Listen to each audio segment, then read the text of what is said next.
ಆ ದೂರದರ್ಶನ serial start ಆಯ್ತು ಅವಾಗ. ಅವಾಗ ನಾವು ನಮ್ಮ ಓಂ ಪ್ರಕಾಶ್ ಅವರಿಗೆ ಒಂದು ಕನ್ನಡಿಯೊಳಿನ ಗಂಟು ಅಂತ ಅಂದ್ಬಿಟ್ಟು ಒಂದು ಸೀರಿಯಲ್ ಸ್ಟಾರ್ಟ್ ಸಿಕ್ತು. ಜಸ್ಟೇ ಒಂದು ಕುಟುಂಬನೇ ಬಿಡಿ, ಯಾವುದೇ ಒಂದು ಈಗೋ ಮತ್ತೊಂದು ಅದೆಲ್ಲ ಏನಂದ್ರೆ ಏನು ಇರ್ತಾರಿಲ್ಲ. ಎವ್ರಿ ಡೇ ಯಾವುದೋ ಒಂದು ರೀತಿ ನಾನು ಅವನು ಕನೆಕ್ಟ್ ಆಗ್ತಿದ್ದೋ, ಎವ್ರಿ ಡೇ ಕನೆಕ್ಟ್ ಆಗ್ತಿದ್ದು. ನಮ್ಮ ಮನೆಗೆ ಬರ್ತಿದ್ರು, ಅವನ್ನ 2 days 1 day ನಮ್ಮ ಮನೆಗೆ ಬಂದು ಕನೆಕ್ಟ್ ಆಗ್ತಾ ಇರೋ, ನಾನು ಅವ್ರ ಮನೆಗೆ ಹೋಗ್ತಿದ್ದೋ, ಸಿಗ್ತಾ ಇದ್ದೋ, ಮಾಡ್ತಾ ಇದ್ದೆ. ಪ್ರತಿ ಯಾವುದೇ ಒಂದು ಪರಿಚಯ ವಿಷಯದಲ್ಲಿ ಯಾವುದೇ ವಿಷಯದಲ್ಲಿ ಅಷ್ಟು ಚೆನ್ನಾಗಿ ಕನೆಕ್ಟ್ ಆಗ್ತಿದ್ದು. ತದನಂತರ ಏನೋ ಒಂದು ಸಣ್ಣ ಮಿಸ್ಅಂಡರ್ಸ್ಟ್ಯಾಂಡಿಂಗ್ ಏನಾಯ್ತು ಗೊತ್ತಿಲ್ಲ, ಅದು ಏನೋ ಒಂದು ನನ್ನ ಒಂದು ಋಣ ಅಷ್ಟೇ ಅನ್ಸುತ್ತೆ. ಅದಾದ್ಮೇಲೆ ನಾನು ಒಂದು ಡಿವೈಡ್ ಅದು, ಒಬ್ಬ ಡೈರೆಕ್ಟರ್ ಒಬ್ಬ ಹೀರೋ, ಇಲ್ಲ ಒಬ್ಬ ಡೈರೆಕ್ಟರ್ ಒಬ್ಬ ಹೀರೋಯಿನ್ ಅನ್ಕೊಡಿ ಉದಾಹರಣೆ ಹೇಳ್ತಾ ಇರೋದು. ನಿಮ್ಗೆ ಆ ಕಾಂಬಿನೇಷನ್ ಸಕ್ಸಸ್ ಆದಾಗ ಏನಾಗುತ್ತೆ ಅಂದ್ರೆ, ಹೀರೋನೇ ಆಗಲಿ ಹೀರೋಯಿನ್ ನನ್ನ ಗಾಡ್ ಫಾದರ್ ಇವರು ಅಂತ ಹೇಳ್ತಾರೆ ಜನರಲ್ ಆಗಿ. ಅದೇ ಫೇಲಿಯರ್ ಆಗ್ಬಿಡ್ತು ಅಂದ್ರೆ ಈ ವಿಷಯನೇ ಬರಲ್ಲ ಇದು. ಹಾಗಾಗಿ ಇಂಡಸ್ಟ್ರಿಯಲ್ಲಿ ಎಷ್ಟೋ ವಿಷಯಗಳು ನಿಮ್ಗೆ ಗೊತ್ತಿರ್ಬೋದು, ನನ್ಗೆ ಗೊತ್ತಿರೋದಕ್ಕಿಂತ. ಇನ್ನೊಂದು ವಿಷಯ ಹೇಳ್ಬೇಕು ಅಂತ ಇಷ್ಟಪಡ್ತೀನಿ. ಒಂದು ಕಾಲಘಟ್ಟದಲ್ಲಿ ಆ ದೂರದರ್ಶನ ಸೀರಿಯಲ್ ಸ್ಟಾರ್ಟ್ ಆಯ್ತು ಅವಾಗ. ಅವಾಗ ನಾವು ನಮ್ಮ ಓಂ ಪ್ರಕಾಶ್ ಅವರಿಗೆ ಒಂದು ಕನ್ನಡಿಯೊಳಿನ ಗಂಟು ಅಂತ ಅಂದ್ಬಿಟ್ಟು ಒಂದು ಸೀರಿಯಲ್ ಸ್ಟಾರ್ಟ್ ಸಿಕ್ತು. ಅದಕ್ಕೆ ಫಸ್ಟ್ ನಮ್ಮ ರಾಕ್ಲೈನ್ ವೆಂಕಟೇಶ್ ಅವರು ಆಕ್ಟ್ ಮಾಡೋದು. ಅದಕ್ಕೆ ನಾನು, ನಮ್ಮ ಸೋಮರಾಜ್ ಅಂತ ನನ್ನ ಆತ್ಮೀಯ ಗೆಳೆಯ, ಅವನು, ನಮ್ಮ MS ರಮೇಶು, ಮಾದೇಶು, ನಮ್ಮ ಮೃದೇವರೆಲ್ಲ ನಾವು ಅಸಿಸ್ಟೆಂಟ್ ಡೈರೆಕ್ಟರ್ಗಳು ನಾವೆಲ್ಲ. ನಮ್ದೊಂದು ಟೀಮ್, ನಾನು ಪ್ರಕಾಶ್ ಅವ್ರ ದೊಡ್ಡ ಟೀಮ್. ಎಷ್ಟು ಚಂದ ಅಂತಂದ್ರೆ ಆ ಸೀರಿಯಲ್ ಮಾಡಬೇಕು ಅಂದ್ರೆ, ಎಲ್ಲ ಮಾಡ್ತಿರ್ಕಂತ ಆರ್ಟಿಸ್ಟ್ಗಳು ನಾವಾಗ್ಲಿ ಯಾರು, ನಾವು ಟೆಕ್ನಿಷಿಯನ್ ಆರ್ಟಿಸ್ಟ್ ಅನ್ನೋ ಒಂದು ಪ್ರಜ್ಞೆನೇ ಇರಲಿ. ನಾವು ಎಷ್ಟು ಒಂದು ಕುಟುಂಬದ ಸಮೇತ ಇಟ್ಕೊಂಡು ನಾವು ಕತೆ ಮಾಡಿದ್ವಿ, ಅಂದ್ರೆ ಕೆಲಸ ಮಾಡಿದ್ವಿ. ಜಸ್ಟೇ ಒಂದು ಕುಟುಂಬನೇ ಬಿಡಿ, ಯಾವುದೇ ಒಂದು ಈಗೋ ಮತ್ತೊಂದು ಅದೆಲ್ಲ ಏನಂದ್ರೆ ಏನು ಇರ್ತಾರಿಲ್ಲ. ಅಷ್ಟೂ ಚೆನ್ನಾಗಿ ನಾವು ಖುಷಿ ಪಡೋದು. ಅದು ಆ ಒಂದು ಗೆಳೆತನ ಸುಮಾರು ವರ್ಷ ನಾವು ಕ್ಯಾರಿ ಮಾಡೋದು, ಸುಮಾರು ವರ್ಷ. ತದನಂತರ ಬೇರೆ ಆಯಾಮಗಳವರು ಬ್ಯುಸಿ ಆದರು. ಬಟ್ ನಾನು ಓಂ ಪ್ರಕಾಶ್ ಮಾತ್ರ ಅಲ್ಲಿಂದ ಜೊತೆಲಿ ಟ್ರಾವೆಲ್ ಮಾಡಿದೆ ಅಪ್ ಟು ದಿಸ್ ಒನ್. ಎಲ್ಲಿವರೆಗೂ ವಂದೇ ಮಾತರಂವರೆಗೂ ನಾನು ಓಂ ಪ್ರಕಾಶ್ ಟ್ರಾವೆಲ್ ಮಾಡಿದೆ. ತದನಂತರ ನಾನು ಆಲ್ಮೋಸ್ಟ್ ಅಲ್ಲಿ ಬ್ಯುಸಿ ಆದೆ. ಅಲ್ಲಿಂದ ಅವರು ಬೇರೆ ರೀತಿ ಅವರು ಬ್ಯುಸಿ ಮಾಡಿದ್ರು. ನಮ್ಮ ಅವರ ಒಂದು ಗ್ಯಾಪಲ್ಲಿ ನನ್ನ ಒಂದು ಸ್ನೇಹದಲ್ಲಿ ಸುಮಾರು ಚಿತ್ರಗಳು ಬಂತು. ಕೆಲವು ಸತಿ ನಾನು ಪ್ರಕಾಶ್ಗೆ ಸ್ನೇಹಗಳು ಯಾವ್ಯಾವ ರೀತಿ ಇರೋದು? ನಾನು ಇಲ್ಲ ಆತ್ಮೀಯ ಇಲ್ಲ ಎವ್ರಿ ಡೇ ಒಂದು ಗಾಂಧಿನಗರದಲ್ಲಿ ಲಿಟ್ರಲಿ ಹೇಳ್ಬೇಕು ಅಂತಂದ್ರೆ, ಬರ್ತಾ ಇರ್ಬೇಕಾದ್ರೆ ಪ್ರಕಾಶ್ ಮನೆ ಕೇಳೋರು, ಏನು ವಾಸು ನಿನ್ ಜೊತೆ ಇಲ್ವೇನೋ ಅಂತ ಕೇಳೋರು. ನಾನು ಬರೀ ಪ್ರಕಾಶ್ ನಿನ್ ಜೊತೆ ಇಲ್ವೇನೋ ಅಂತ ಕೇಳೋರು. ಅಂತ ನನ್ನ ಒಂದು ಆತ್ಮೀಯ ಗೆಳೆಯ ಅಂತ ಒಂದು ದೊಡ್ಡ ಗೆಳ್ತಾನ ಬಿಡಿ, ತುಂಬಾ ಗೆಳ್ತಾನ. ಅಂಡ್ ಮೋರ್ ಅವರು ಒಬ್ಬ ಸ್ನೇಹಿತನಾಗಿ ನಿಜವಾಗ್ಲೂ ನಂಗೆ ಖುಷಿ ಕೊಡುತ್ತೆ.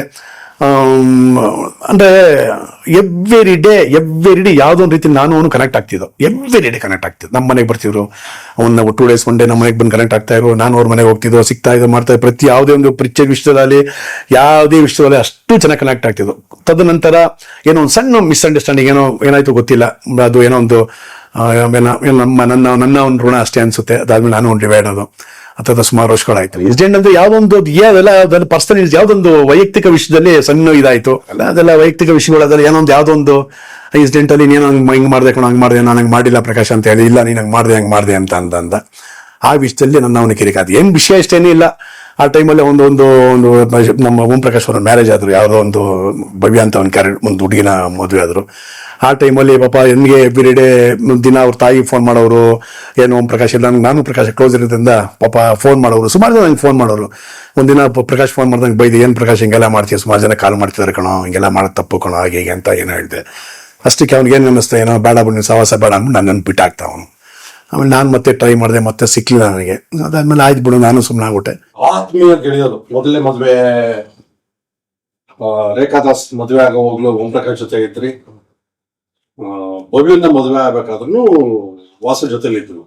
ಇದು ಆಕ್ಚುಲಿ ಅದೇಂತ ಅಂದ್ರೆ, ನಾವು ಒಂದು ಸೀರಿಯಲ್ ಮಾಡ್ದು, ದಿಸ್ ಒನ್ ಪೊಲೀಸ್ ಡೈರಿ ಎಂದು ಸೀರಿಯಲ್ ಮಾಡಿದ್ರು. ಆ ಟೈಮಲ್ಲಿ ಭವ್ಯ ಪರಿಚಯ ಆಗಿದ್ದು ಅವ್ರಿಗೆ. ಭವ್ಯ ಪರಿಚಯ ಆಯ್ತು. ಅದಂತ ಹುಚ್ಚ ಅನ್ನೋ ಸಿನಿಮಾ ಅವರು ಡೈರೆಕ್ಟ್ ಮಾಡ್ಬೇಕು, ಅದನ್ನು ಪಿಕ್ಚರಲ್ಲಿ ಆಕ್ಟ್ ಮಾಡೋದು ಅನ್ಸುತ್ತೆ. ಭವ್ಯ ಅವರು ಅದೊಂದು ಕ್ಯಾರೆಕ್ಟರ್ ಮಾಡ್ತಾರೆ ಅನ್ಸುತ್ತೆ. ನಂತರ ಅವ್ರಿಬ್ರು ಏನೋ ಲವ್ ಆಗಿ ಅರೇಂಜ್ ಮಾಡಿ ಮ್ಯಾರೇಜ್ ಆದ್ರು. ಅದಾದ್ಮೇಲೆ ಬೇರೆ ಯಾವುದು ಈ ತರ ವೈಯಕ್ತಿಕ ಕಾರಣಗೋಸ್ಕರದಿಂದ ಅವನ್ನ ದೂರ ಆಯಿತು. ಆಮೇಲೆ ನಾನು ಸುಮ್ಮನೆ ಅವ್ನ ಪಾಡ ಅವನಿಗೆ ಇದ್ದಾಗ ಹೋದ. ತದನಂತರ ನಾನು ಎಲ್ಲೂ ಮೀಟ್ ಮಾಡಲಿಲ್ಲ, ಸುಮಾರು ವರ್ಷಗಳಾಯ್ತು. ನಾನು ಅವನ್ನ ಒಂದು 20-22 ವರ್ಷ ಆಯ್ತು. ಸಿಗ್ತಾರೆ ಮಾತಾಡ್ತೀವಿ ಅಷ್ಟೇ, ಎಷ್ಟು ಬೇಕಷ್ಟೇ. ಬಟ್ ಆ ಆತ್ಮೀಯತೆ ಇಲ್ಲ, ಮೊದಲನೇ ಆತ್ಮೀಯತೆ ಈಗಿಲ್ಲ. ಹಾಗಾಗಿ ಚಿತ್ರ ಖಂಡಿತ ಆತರ ಇಲ್ಲ ಅನ್ಸುತ್ತೆ, ಖಂಡಿತ ಅನ್ಸುತ್ತೆ. ಯಾಕಂದ್ರೆ ನಾನು ಅವನು ಹತ್ತಿರ ಸುಮಾರು ವರ್ಷಗಳಿಂದ ಜೊತೆಗಾರಿದ್ವಲ್ಲ ಅನ್ಸುತ್ತೆ ಕ್ಯಾಶುಯಲ್ ಆಗಿ. ಬಟ್ ಈಗಲೂ ನನಗೆಲ್ಲ ಈಗಲೂ ಚೆನ್ನಾಗಿ ನಮ್ಮ ಶಿವಮಣಿ ತುಂಬಾ ಕ್ಲೋಸ್ ಆಗಿದ್ದಾನೆ. ಈಗಲೂ ನಮ್ಮ ಮಾದೇಶ ತುಂಬಾ ಕ್ಲೋಸ್ ಆಗಿದ್ದಾನೆ, ಉದ್ರೇಶ್ ಕ್ಲೋಸ್ ಆಗಿದ್ದಾನೆ. ಎಲ್ಲ ತುಂಬ ಕ್ಲೋಸ್ ಆಗಿದ್ದಾರೆ. ಈಗ ಹಿಂಗೇನೋ ಒಂಥರ ಯಾರಿಗೂ ಅಷ್ಟೇ ಜಡ್ಜಾಗಿ ಓಂ ಪ್ರಕಾಶ್ ಅವ್ರು ಯಾವತ್ತೂ ಬೆರೆಯಲ್ಲ ಈಗ. ಅಪ್ಪ ಅವ್ರದ್ದೇ ಆದಂಥ ಒಂದು ಸ್ಟ್ರಾಟಜಿ ಏನೋ ಒಂದು ಸಿನಿಮಾ ಮಾಡಿಕೊಂಡು ಅವ್ರದ್ದೇ ಆದಂಥ ಒಂದು ಮೂಡಲ್ ಚಿತ್ರ ಮಾಡ್ಕೊಂಡು ಹೋಗ್ತಾ ಇರ್ತಾರೆ. ಒಳ್ಳೊಳ್ಳೆ ಸಿನಿಮಾ ಮಾಡ್ತಾ ಇದ್ದಾರೆ ಈಗಲೂ. ಈಗ ಅದೊಂದು ನೋಡಿ ಎಷ್ಟಾದ್ರು 50 ಸಿನಿಮಾ ಮುಗಿಸೋದು ಒಂದು ದೊಡ್ಡ ಅಚೀವ್ಮೆಂಟ್ ಅಲ್ವಾ ಕನ್ನಡ ಇಂಡಸ್ಟ್ರಿಗೆ ಒಬ್ಬ ಡೈರೆಕ್ಟರ್ ಆಗಿ. ಅದೊಂದು ಖುಷಿ ತರುತ್ತೆ. ವಾಸವರೇ, ಸಿನಿಮಾ ಇಂಡಸ್ಟ್ರಿನಲ್ಲಿ ಕೆಲವರು ತುಂಬಾ ಕ್ಲೋಸ್ ಆಗಿದ್ದಾರೆ, ಕ್ಲೋಸ್ ಆಗಿರ್ತಾರೆ. ಆ ಕ್ಲೋಸ್ ಆದವ್ರನ್ನ ಕೆಲವರು ತುಂಬಾ ಬೆಳೆಸ್ತಾರೆ ಅಂತ ಅನ್ನೋ ಒಂದು ಮಾತಿದೆ ಆವಾಗ್ಲಿಂದ. ಹೌದು. ಸೊ ಎಷ್ಟೋ ಜನ ಹೇಳ್ತಾರೆ ನಂಗೆ ಅವರೇ ಗಾಡ್ ಫಾದರು, ಅವರಿಂದಾನೇ ನಾನು ಬೆಳೆದೆ ಅಂತಾರೆ. ಈ ಕ್ಲೋಸ್ ಅಂದ್ರೆ ಏನು? ಬರೀ ಸರ್ ಒಂದು ವಿಷಯ ನೀವು ಕೇಳಿ, ನಾನು ನೋಡ್ಕೊಂಡು ನಾನು ಟ್ರಾವೆಲ್ ಮಾಡ್ಕೊಂಡ್ ಬಂದಿರೋ ವಿಷಯ ನೀವು ಕೇಳಿ. ಕೆಲವರು ಯಾರೇ ಆಗಲಿ, ಇನ್ಕ್ಲೂಡಿಂಗ್ ನಾನಾಗಿ ಬೇರೆ ಆಗಲಿ, ಯಶಸ್ಸು ಬಂದಾಗ ಅಪ್ರಿಷಿಯೇಟ್ ಮಾಡ್ತಾರೆ. ಯಶಸ್ಸು ಬರಲಿಲ್ಲ ಅಂತಂದ್ರೆ ಹೇಳಕ್ಕೆ ಹೋಗಲ್ಲ. ಅಂದ್ರೆ ನಿಮ್ ಚೆನ್ನಾಗೋದು. ಕೆಲವು ಎಷ್ಟೋ ಜನ ಇದ್ದಾರೆ, ಗೆದ್ರೆ ಆಡಕ್ ಬಂದಿದೆ ಅಂತಾರೆ, ಸೋತ್ರೆ ನೋಡಕ್ ಹೋಗಿದೆ ಅಂತಾರೆ. ಆ ಥರದವರೇ ನಮ್ಮ ಇಂಡಸ್ಟ್ರಿ ಜಾಸ್ತಿ ಇರೋದು. ಉದಾಹರಣೆ ಯಾರು ಬೇಕಾರಾಗಿರ್ಬೋದು, ಇದೆ ಅಂತಲ್ಲ. ಅದ್ರಲ್ಲಿ ಕೆಲವ್ರು ಏನಾಗುತ್ತೆ ಅಂದ್ರೆ, ಫಾರ್ ಎಕ್ಸಾಂಪಲ್ ಹೇಳಿ ಕೇಳಿ, ಒಬ್ಬ ಡೈರೆಕ್ಟು ಒಬ್ಬ ಹೀರೋ, ಇಲ್ಲ ಒಬ್ಬ ಡೈರೆಕ್ಟರ್ ಒಬ್ಬ ಹೀರೋಯಿನ್ ಅನ್ಕೊಡಿ, ಉದಾಹರಣೆ ಹೇಳ್ತಾ ಇರೋದು. ನಿಮ್ಗೆ ಆ ಕಾಂಬಿನೇಷನ್ ಸಕ್ಸಸ್ ಆದಾಗ ಏನಾಗುತ್ತೆ ಅಂದ್ರೆ, ಹೀರೋನೇ ಆಗಲಿ ಹೀರೋಯಿನ್ ನನ್ನ ಗಾಡ್ ಫಾದರ್ ಇವರು ಅಂತ ಹೇಳ್ತಾರೆ ಜನರಲ್ ಆಗಿ. ಅದೇ ಫೇಲಿಯರ್ ಆಗ್ಬಿಡ್ತು ಅಂದ್ರೆ ಈ ವಿಷಯನೇ ಬರಲ್ಲ ಇದು. ಹಾಗಾಗಿ ಇಂಡಸ್ಟ್ರಿಯಲ್ಲಿ ಎಷ್ಟೋ ವಿಷಯಗಳು ನಿಮ್ಗೆ ಗೊತ್ತಿರ್ಬೋದು, ನನ್ಗೆ ಗೊತ್ತಿರೋದಕ್ಕಿಂತ. ನೀವು ಯಾವುದೇ ತಗೊಳ್ಳಿ ಸರ್, ಎನಿ ಟೈಮ್ ತಗೊಳ್ಳಿ ನೋಡಿ. ಈಗಲೂ ಸಾಹಸ ಸಿಂಹ ಅನ್ನೋ ಪಿಕ್ಚರ್ ಏನಕ್ಕಿಟ್ಟು ಸಿನಿಮಾ ಸಕ್ಸಸ್ ಫಾರ್ಮೇಟ್ ಅದು. ಈಗಲೂ ಜೋಸೆ ಮುನಿ ಎತ್ತುತ್ತಾರೆ, ವಿಷ್ಣುವರ್ಧನ್ ಎತ್ತುತ್ತಾರೆ. ಕಾಂಬಿನೇಷನ್ ಹಂಗಿತ್ತು ಅಂತ ಇದು ಗಾಡ್ ಫಾದರ್, ಅದ್ರಲ್ಲಿ ಗಾಡ್ ಫಾದರ್ ಬರ ಹಂಗಿತ್ತು ಅಂತ ಬರ್ತಾರೆ. ಇನ್ನೊಂದು ವಿಷಯ ತಗೊಳ್ಳಿ, ಪ್ರೇಮ ಪರ್ವ ಅನ್ನೋ ಸಿನಿಮಾ ಇತ್ತು, ಸೆನ್ಸೇಷನ್ ಹಿಟ್ ಆಯ್ತು. ಭವ್ಯ ಅಲ್ಲಿಂದ ಒಬ್ಳು ಹೀರೋಯಿನ್ ಆಗಿ ಬಂದ್ರು, ಸಿನಿಮಾ ಸೂಪರ್ ಡೂಪರ್ ಹಿಟ್ ಆಯ್ತು. ಈಗ ಭವ್ಯ ಏನ್ ಹೇಳ್ತಾರೆ, ನನ್ನ ಗಾಡ್ ಫಾದರ್ ಸಿದ್ಲಿಂಗ ಸರ್ ಅಂತ ಹೇಳ್ತಾರೆ ಜನರಲ್ ಆಗಿ.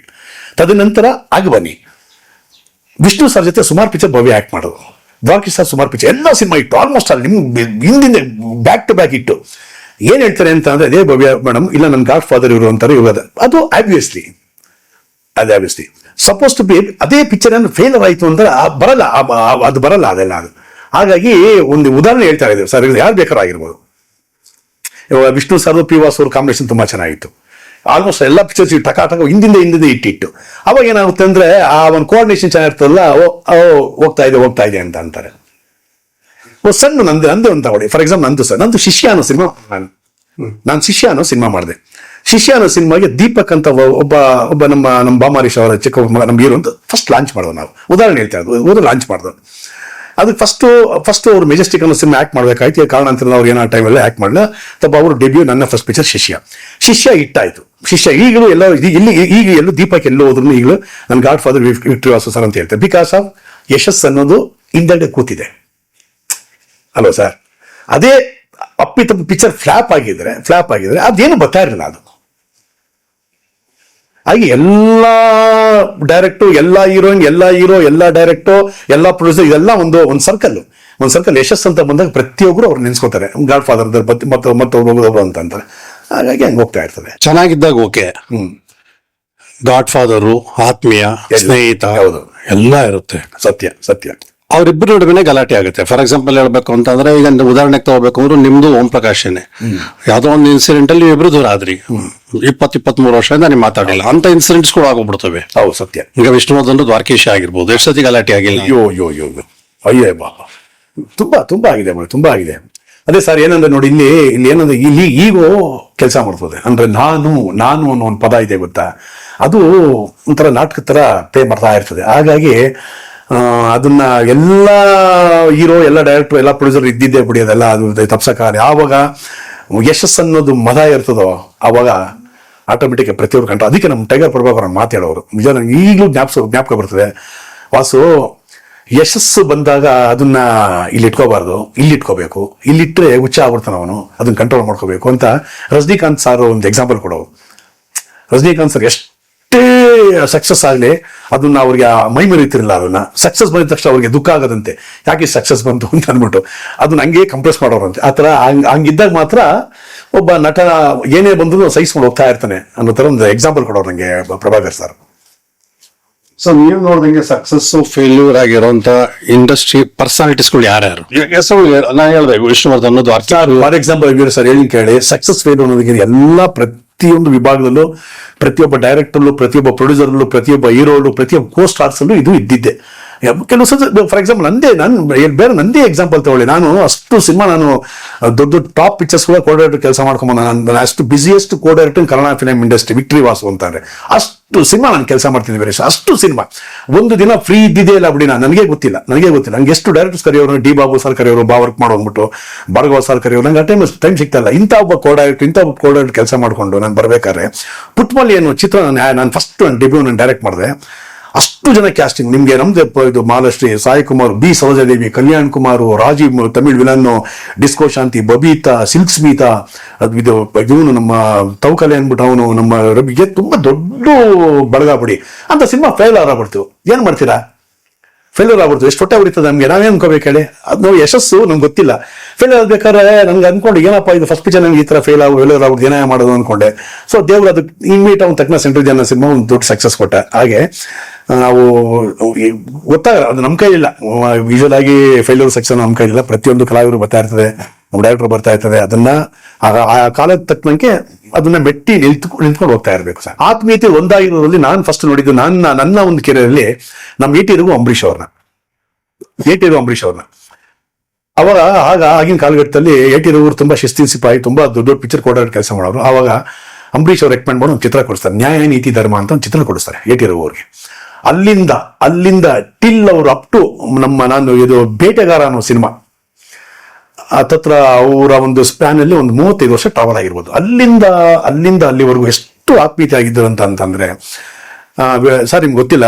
ನಾನು ತಿಳಿದ ಮಟ್ಟಿಗೆ ನಾನು ಬಂದಾಗ್ಲಿಂದ ಅಪ್ ಟು ಸುಮಾರು ಜೊತೆ ಟ್ರಾವೆಲ್ ಮಾಡಿದ್ದೀನಿ. 80 ವರ್ಷ ಆಯ್ತದೆ. ಒಂದು ದಿನ ಅಂಬರೀಷ್ ಅವ್ರ ಕತೆ ಹೇಳಿಲ್ಲ, ಕತೆ ಹೇಳ್ದಲ್ಲೇ ಬಂದು ಆಕ್ಟ್ ಮಾಡಿಸೋರು. ಅಂದ್ರೆ ಕತೆ ಹೇಳೋರು, ಲೊಕೇಶನ್ ಬಂದಾಗ ಹೇಳೋರು, ಮುಹೂರ್ತ ಬಂದಾಗ ನಿಂದ ಈ ತರ ಕತೆ, ಈ ತರ ಕ್ಯಾರೆಕ್ಟರ್ ಹಿಂಗ್ ಬರ್ತದೆ ಅಂತ ಹೇಳೋ. ಅದು ಬಿಫೋರು ಅವ್ರ ಕಥೆನೇ ಹೇಳ್ತಿರಲಿಲ್ಲ. ಅಷ್ಟು ಒಂದು ಸಂಬಂಧ ನಮ್ಮ ಐಟಿರೋರ್ಗೂ ಅಂಬರೀಷ್ ಅವ್ರಿಗೂ. ಎಷ್ಟು ಖುಷಿ ಆಗೋದು ಅಂತ ಅಂದ್ರೆ ಒಂದು ಈ ತರ ಅಂಬಿ ಅಂತ ಪಿಕ್ಚರ್ ಸ್ಟಾರ್ಟ್ ಮಾಡಿರೋ ರಘುಜಿನವರು ನಾನು ತಿಳಿದ ಮಟ್ಟಿಗೆ ಕೆಲವೇ ಜನ, ಅದರಲ್ಲಿ ನಮ್ಮ ಪುಟ್ಟಣ್ಣ ಸರ್ ಇರ್ಬೋದು, ಏಟಿರೋ ಇರ್ಬೋದು, ಅಂದ್ರೆ ಅವರಿಬ್ರು ತುಂಬಾ ರೆಸ್ಪೆಕ್ಟ್ ಕೊಡೋರು. ಬೇರೆ ಸುಮಾರು ಜನ ಡೈರೆಕ್ಟರ್ಸ್ಗೆ ಒಂಥರ ಮಾತಾಡೋರು ಬಿಡಿ, ಹೋಗ ಬಾರೋ ಅಂತ, ಅದು ಪ್ರೀತಿಯಿಂದ ಇರ್ಬೋದು. ಬಟ್ ನಾನು ಎಲ್ಲೂ ಇದುವರೆಗೂ ಅಷ್ಟು ವರ್ಷ ಇದ್ದೀನಿ, ರಘು ಅವ್ರಿಗೆ ಹೋಗಬಾರೋ ಅಂತ ಒಂದು ಮಾತಿಲ್ಲ. ರಘುಜಿ ಇಷ್ಟೇ ಹೇಳ್ತಿರೋದು. ಬೇರೆಯವ್ರ ಡೈರೆಕ್ಟರ್ ಸುಮಾರು ನೋಡಿದ್ದೇನೆ, ಎಷ್ಟು ಅಂತೆಂಥವ್ರು ಬೈ ಉಪ್ಪಿನಕಾಯಿ ಹಾಕೋರು ಬಿಡಿ, ಅಂದ್ರೆ ಪ್ರೀತಿಯಲ್ಲಿ ಯಾವ್ದು ವಿದೇಶ ಪ್ರೀತಿ ಉಪ್ಪಿನಕಾಯಿ ಹಾಕೋರು. ಬಟ್ ರಘು ಅವ್ರು ಮಾತ್ರ ಅಷ್ಟು ರೆಸ್ಪೆಕ್ಟ್ ಕೊಡೋರು. ಅಷ್ಟು ಒಳ್ಳೆ ಸಂಬಂಧ ನಮ್ಮ ಏಟಿರೋವ್ರದ್ದು ಅಂಬರೀಷ್ ಅವರು. ಇದುವರೆಗೂ ಅವ್ರು ಕತೆ ಕೇಳ್ತಿರ್ಲಿಲ್ಲ. ಯಾವುದೇ ಪಿಕ್ಚರ್ ನನ್ಗೆ ಹೆಂಗೆ ಅಂತ ಇಲ್ಲ, ಲೊಕೇಶನ್ ಬರೋರು ಮುಹೂರ್ತ ದಿನ ಕರ್ಕೊಂಡು ಒಂದು 10 ನಿಮಿಷ ನಿಮ್ ಕ್ಯಾರೆಕ್ಟಿಂಗ್ ಬರೋದು, ಕತೆ ಹೆಂಗ್ ಬರೋದು ಅಂತ ಅಲ್ಲಿ ಎಕ್ಸ್ಪ್ಲೇನ್ ಮಾಡೋರು. ಅಂತ ಒಂದು ಒಳ್ಳೆ ಸಂಬಂಧ. ಯಾರು ಇರ್ತಾರೆ ಹೇಳಿ, ಪ್ರತಿಯೊಬ್ಬ ಹೀರೋಗಳು ಯಾರೇ ಆಗಲಿ ಬಿಫೋರ್ ಅವ್ರು ಸ್ಕ್ರಿಪ್ಟ್ ಕೊಡಬೇಕು, ಕತೆ ಹೇಳ್ಬೇಕು, ಅವ್ರಿಗೆ ಒಪ್ಸ್ಬೇಕು, ಒಪ್ಸೋದಕ್ಕೆ ಅರ್ಧ ತಲೆ ಕೆಟ್ಟ ಗೊಬ್ಬರ ಆಗ್ಬಿಡ್ತದೆ. ಆ ತರ ಅಂತ ಒಂದು ಇದರಲ್ಲಿ ಅಂತ ಒಂದು ಸ್ನೇಹ ಇತ್ತು ಅವ್ರಿಗೆ ಅಂಬರೀಷ್ ಅವರು ಇಟ್ಟಿರೋರು. ನಾನು ನೋಡಿದಾಗ ಒಂದು ದಿನ ಗಲಾಟೆ ಆಗಿಲ್ಲ.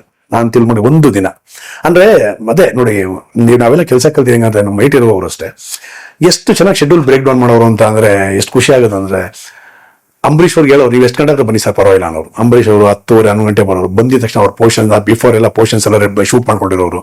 ಆಮೇಲೆ ಪಾಠ ಅಂತ ಮಾಡಿ ಫಿನಿಶ್ ಮಾಡಿ ಒಂದು 6 ಗಂಟೆ ಕಳಿಸ್ಬಿಡೋರು. ಅಂತ ಒಂದು ಒಳ್ಳೆ ಅಂಡರ್ಸ್ಟ್ಯಾಂಡಿಂಗು. ಅದ್ರ ಜೊತೆ ಪ್ರೋಗ್ರಾಮ್ನು ಹಂಗೆ ಹಾಕೋರೆ. ಸೊ ಅವರಿಂದ ನಾವೇನ್ ಕೆಲಸ ಕಲ್ತು ಅಂತ ಅಂದ್ರೆ ಆರ್ಟಿಸ್ಟ್ಗಳು ಒಂದು 1 hour 2 hour ಲೇಟ್ ಆಗಿ ಬಂದ್ರು ಬೇರೆ ಕೆಲಸ ಸ್ಟಾರ್ಟ್ ಮಾಡ್ತಿದ್ದೋ. ಬಟ್ ಈಗಿನ ಡೈರೆಕ್ಟರ್ಸ್ಗಳು ಆ ಥರ ಒಂದು ಪ್ಲಾನಿಂಗ್ ಮಾಡ್ತಾರಲ್ಲೋ ಗೊತ್ತಿಲ್ಲ. ಬಟ್ ನಾವು ಮಾಡ್ತಿದ್ದ ಅವಾಗ ಒಂದು ಸೀನ್ ಕ್ರಿಯೇಟ್ ಮಾಡ್ತೀವಿ ಅಂತ ಅಂದ್ರೆ ಆ ಸೀನ್ ಇಟ್ಕೊಂಡು ಏನೇನು ಮಾಡ್ಬೇಕು ಎಲ್ಲ ಪೋರ್ಷನ್ ಮಾಡ್ಕೊಂಡು ದೆನ್ ಆಮೇಲೆ ಹೀರೋ ಬಂದ್ಮೇಲೆ ಅದನ್ನ ಮ್ಯಾಚ್ ಮಾಡ್ತಿದ್ದೋ. ಯಾಕಂದ್ರೆ ಅವ್ರ ಡೇಟ್ಸ್ಗಳು ಹಂಗಿರ್ತದೆ, ಅವ್ರ ಟೈಮಿಂಗ್ ಹಂಗಿರ್ತದೆ, ಕೆಲವರು ಹೀರೋಗಳದ್ದು ಅವ್ರ ಕಮಿಟ್ಮೆಂಟ್ಸ್ಗಳು ಹಂಗಿರ್ತದೆ. ಇದೆಲ್ಲ ಅವ್ರ ಹತ್ರದಿಂದ ಕಲ್ಸಿದ ಕೆಲಸಗಳು ನಾವು ನಮ್ಮ ಗುರುಗಳಿಂದ.